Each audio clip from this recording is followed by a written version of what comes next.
Bathroom ব্যবহার কিংবা গোসল করা আমাদের প্রতিদিনের অত্যন্ত স্বাভাবিক একটি কাজ। অথচ অসাবধানতা কিংবা ভুল অভ্যেসের কারণে এই বাথরুমে ঘটে যেতে পারে বড় ধরনের দুর্ঘটনা। হঠাৎ মাথা ঘোরা, ভারসাম্য হারিয়ে জ্ঞান হারানো, এমনকি স্ট্রোক কিংবা হার্ট অ্যাটাকের মতো প্রাণঘাতী পরিস্থিতির শিকার হতে পারেন অনেকেই। বিশেষ করে প্রবীণ ব্যক্তি এবং যারা উচ্চ রক্তচাপ, ডায়াবেটিস বা হৃদরোগে ভুগছেন তাদের জন্য এই ঝুঁকি তুলনামূলকভাবে অনেকটাই বেশি। বাথরুমে স্ট্রোক বা হার্ট অ্যাটাকের অন্যতম প্রধান কারণ হল গোসলের শুরুতে সরাসরি মাথায় ঠান্ডা বা অতিরিক্ত গরম পানি ঢালা। এতে শরীরের তাপমাত্রার হঠাৎ পরিবর্তনে মস্তিষ্কের সংবেদনশীল রক্তনালী সংকুচিত হয়ে রক্তচাপ অস্বাভাবিক হারে বেড়ে যায়। ফলে সূক্ষ্ম রক্তনালী ফেটে গিয়ে হেমোরেজিক স্ট্রোক হওয়া কিংবা রক্ত জমাট বাঁধার মতো মারাত্মক জটিলতা দেখা দিতে পারে। তাই গোসলের সময় সরাসরি মাথায় পানি না দিয়ে প্রথমে পায়ে ও শরীরে ঢেলে শরীরের তাপমাত্রা স্বাভাবিক করে নেওয়া উচিত।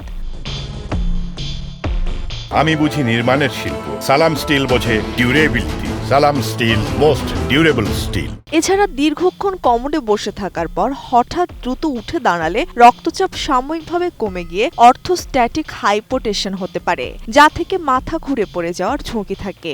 অন্যদিকে কোষ্ঠকাঠিন্যের কারণে মলত্যাগের সময় অতিরিক্ত চাপ দিলে রক্তচাপ ও হৃদযন্ত্রের ওপর প্রচণ্ড চাপ পড়ে, ফলে সাময়িক অজ্ঞান হয়ে যাওয়া কিংবা হার্ট অ্যাটাকের ঘটনা ঘটতে পারে। শরীরের ভারসাম্য হারিয়ে বা পিচ্ছিল মেঝেতে পা পিছলে মাথায় মারাত্মক আঘাত পাওয়ার ঝুঁকিও বাথরুমের সবচেয়ে বেশি। বাথরুমে কারো মুখের একপাশ বেঁকে যাওয়া, হাত পা অবশ লাগা কিংবা কথা জড়িয়ে যাওয়া প্রত্যক্ষ করলে সেটিকে সামান্য মাথা ঘোরা না ভেবে দ্রুত স্ট্রোকের লক্ষণ হিসেবে ধরে নিতে হবে এবং তাৎক্ষণিক জরুরি চিকিৎসার ব্যবস্থা করতে হবে।